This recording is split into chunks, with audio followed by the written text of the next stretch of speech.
Halo teman-teman semuanya, perkenalkan nama saya Isnalani Rahmi dari Prodi Ilmu Komunikasi Universitas Terbuka.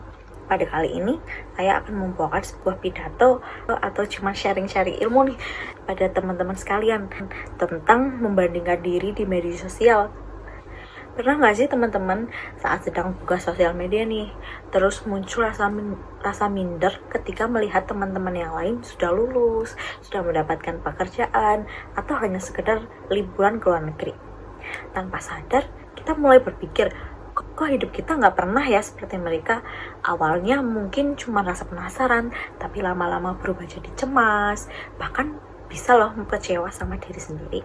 Padahal tujuan media sosial itu untuk berbagi dan terhubung, tapi sekarang banyak dari kita justru merasa tidak cukup karena terus membandingkan hidup kita dengan orang lain.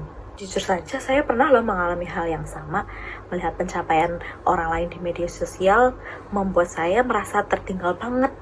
Tapi lama-kelamaan saya sadar setiap orang punya jalan dan waktunya masing-masing. Ada yang cepat, ada yang lambat, dan itu sama sekali tidak masalah.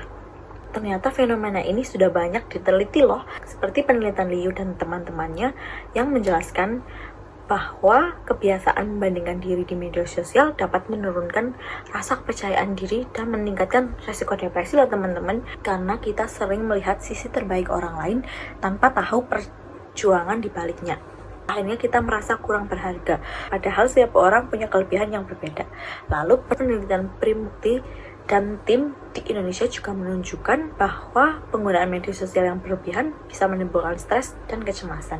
Ketika kita terlalu lama berada di dunia maya, pikiran kita jadi lelah dan kita kehilangan waktu untuk diri sendiri. WHO juga melaporkan bahwa sekitar 11% remaja di dunia yang menggunakan media sosial sudah terpengaruh dampak negatif terhadap keseharian mereka, mulai dari sulit tidur, sulit fokus, sampai meningkatnya rasa cemas. Di Indonesia, survei dari Kompas menunjukkan bahwa generasi Z adalah kelompok yang paling rentan terhadap media sosial saat ini.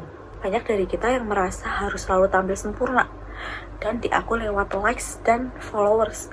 Jika dipikir-pikir, kebiasaan membandingkan diri ini memang tidak sehat loh teman-teman. Selain membuat kita kehilangan rasa percaya diri, hal ini menimbulkan stres dan membuat kita lupa untuk bersyukur. Tapi tenang aja, ada cara untuk mengurangi hal ini loh, seperti teman-teman bisa memulai untuk membatasi waktu bermain di media sosial, fokus pada hal-hal yang bikin teman-teman berkembang, dan lebih banyak berinteraksi di dunia nyata. Dengan begitu, pikiran kita bisa lebih tenang dan seimbang. Teman-teman, media sosial itu bukanlah sesuatu yang buruk.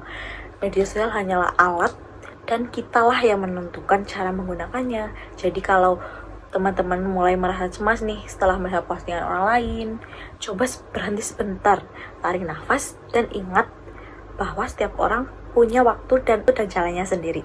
Gunakan media sosial untuk hal-hal positif seperti belajar, berbagi, dan saling memberi semangat. Dan jangan pernah lupa, kita semua berharga, bahkan tanpa like sekalipun. Terima kasih.